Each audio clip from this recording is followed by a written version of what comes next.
भाजप हा एक पक्ष असा आहे आणि त्याचं जे मूळ आहे भाजपचं, त्या मुळाने कधीच छत्रपती शिवाजी महाराजांचा सन्मान केलेला नाही हे अनेक लिखाणामधूनही आपल्याला स्पष्ट होते। पलीकडे छत्रपती संभाजी महाराज असतील या शिवाजी महाराजांचा सातत्यानं अपमान त्या काळातही आजही भाजपच्याच मूळ व्यवस्थेपासून होते आहे हे आपल्याला सगळ्यांना माहिती आहे आणि हे ते कोणापासून लपलेलं नाही।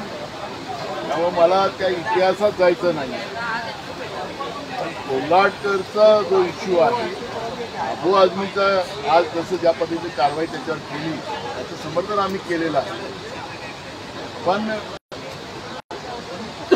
सोलापूरकर आणि हे कोल्हाटकर विद्वान यांनी ज्या पद्धतीनं छत्रपती शिवाजी महाराजांचा अपमान केला अशा लोकांवर कारवाई ही सरकार करत का नाही हा प्रश्न या निमित्तानं या ठिकाणी निर्माण झाला आहे।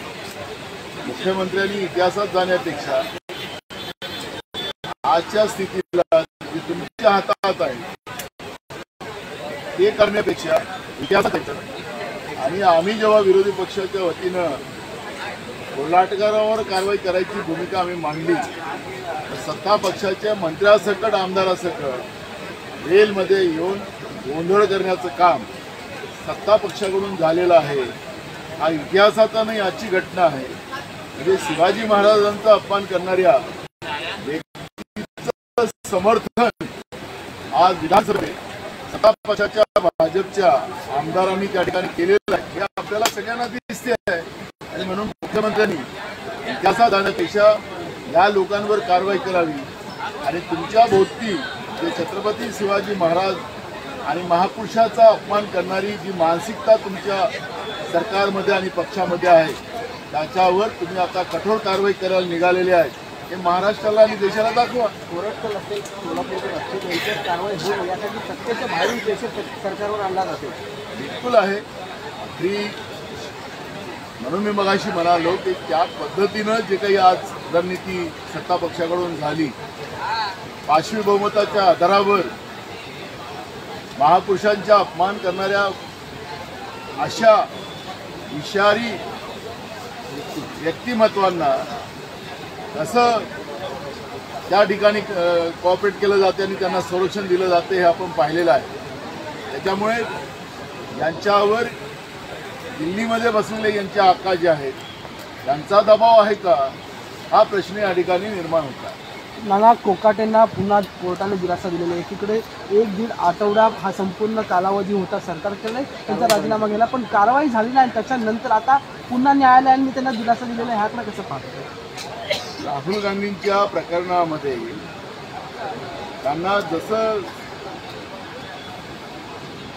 सुरत हायकोर्टाने त्यांना सजा सुनावली तर केंद्रातल्या सरकारने तात्काळ त्यांचं सदस्यत्व रद्द केलं। त्याच्यानंतर त्यांचं जे घर होतं खासदारकीचं ते घर त्यांचं खाली करायला लावलं। मग राहुल गांधीसाठी वेगळा कायदा आणि कोकाटेसाठी वेगळा कायदा हे दोन तोंडी जे साप असतात तशा पद्धतीचं राज्याचं सरकार वागते आहे भाजप वागते आहे हे त्याच्यातून स्पष्ट झालेलं आहे। आज त्यांनी स्थगित पण ऑलरेडी त्यांच्या कोर्टाने पनिशमेंट सुनावलेली होती त्यावेळेस राजीनामा का घेतला नाही आणि त्यांचं सदस्यत्व का रद्द केलं गेलं नाही या प्रश्नाचं उत्तर त्यांनी द्यावं। मंत्रिपद गेल्यानंतर आता महायुतीमध्ये ते मंत्रिपद मिळवण्यासाठी चढाव सुरू झाले का? कारण नावं अनेक समोर येतात। त्यांच्या या सरकारमध्ये मंत्र्यांची किंमत किती आहे की नाही आहे मंत्र्यांना विचारा त्यांचं काय काय चाललेलं आहे। एक खातं असेल तर त्याचे 2 मंत्री झालेले आहेत। अनेक मंत्र्यांना अजूनपर्यंत कॅबिन मिळालेलं नाही। 5 तारखेत हॉटेलमध्ये मीटिंग घेतली जात आहे आणि ज्या पद्धतीनं मंत्र्यांमध्येच अस्वस्थता आहे आमदार तर दूरच आहे आमदारांना कळायलाच कारण नाही की काय चाललेलं आहे। त्याच्यामुळे या पाशवी बहुमताचं जे परिणाम आहे ते महाराष्ट्राच्या जनतेला भोगावं लागते आहे। राज्यामध्ये शेतकऱ्यांच्या शेतीला पंपाला विद्युत नाही, ग्रामीण भागामध्ये रस्ते नाही, पिण्याचे पाण्याचे प्रश्न निर्माण झाले। शेतकऱ्यांच्या शेतीच्या मालाला भाव मिळत नाही, त्यांना पैसे मिळत नाही, बेरोजगारांचे प्रश्न आहे, महागाई रोज आवाळाला टेकत चाललेली आहे आणि ह्या सगळ्या परिस्थिती ज्या आहेत त्या आहोकाच्या बाहेर चाललेल्या आहेत आणि सरकार मस्तीमध्ये वागते आहे अशा पद्धतीचं चित्र आपण पाहतोय. त्याचे परिणाम या पाचवी बहुमताचे परिणाम राज्याच्या जनतेला भोगावं लागते आहे. आपण पाहिलं असेल की विधानसभेमध्ये काल पण आणि आज पण सत्ता पक्षाचेच आमदार वेलमध्ये येतात. म्हणजे सरकारला अधिवेशन चालवायचं जबाबदारी त्यांची आहे, पण सत्ता पक्षाचेच आमदार वेलमध्ये येत असतील, मंत्री वेलमध्ये येत असतील तर हे सरकार गोंधळी सरकार आज महाराष्ट्रामध्ये आपण पाहतोय. नाना भाऊ, ज्याप्रमाणे यवतमाळ जिल्ह्यामध्ये जो एक कार्यक्रम झाला होता त्या कार्यक्रमामध्ये जो पैशाचा मोठा गोंधळ झाला आणि पैसे जे अपव्यय करण्यात आला, या प्रकरणामध्ये कोर्टात गेलेल्या महिलांना नोटीस पाठवली की यामध्ये जो पैशाचा अफरातफरी झाली आहे. कोर्टाने विचारणा केली आहे सरकारला आणि त्या याच्यामध्ये मुख्य सचिवांनी प्रतिज्ञापत्र दिलं आहे. त्याच्यामध्ये एकनाथ शिंदे याला जबाबदार आहे या पैशाच्या अपव्ययामध्ये असं त्यामध्ये ठेवण्यात आलं आहे. काय माहिती तुमच्याकडे नोटीस आहे? मुख्य सचिवांनी जे ॲफिडेव्हिट कोर्टामध्ये आज केलेलं आहे त्या ॲफिडेव्हिटमध्ये जी काही भूमिका मुख्य सचिवांनी मांडलेली आहे ती भूमिका आपण पाहिली असेल तर मुख्य सचिवाच्या ॲफिडेव्हिटमध्ये त्यांनी स्पष्ट म्हटलेलं आहे की या सगळ्या घटनेमध्ये तत्कालीन मुख्यमंत्री आणि आताचे अर्बन डेव्हलपमेंट उपमुख्यमंत्री हेच त्याला जबाबदार आहे. अशा पद्धतीचं ॲफिडेव्हिट मुख्य सचिव सुजाता सौनिक यांनी आज कोर्टामध्ये केलेलं आहे. या ॲफिडेव्हिटची कॉपी माझ्या हातात आहे आणि त्याच्यामध्ये याला सगळ्यात दोषी कोण असेल तर एकनाथ शिंदे दोषी आहे हे त्यांनी याच्यामध्ये स्पष्ट सांगितलेलं आहे.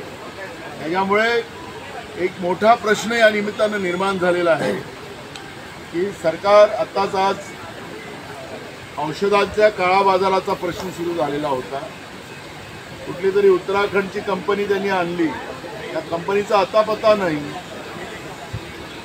सरकार स्वतः सांगते की त्या औषधी ज्या आणल्या गेल्या होत्या त्या औषधी सगळ्या निरर्थक होत्या, त्याचा काही उपयोग नव्हता, मानवी जीवनासाठी धोका होता, हे सरकारचंच उत्तरामध्ये सांगतात आहे. आणि हे सगळं सांगत असताना या महाराष्ट्राच्या जनतेच्या जीवाशी खेळण्याचं पाप फक्त भ्रष्टाचारासाठी यांनी या महाराष्ट्राशी खेळलेलं आहे.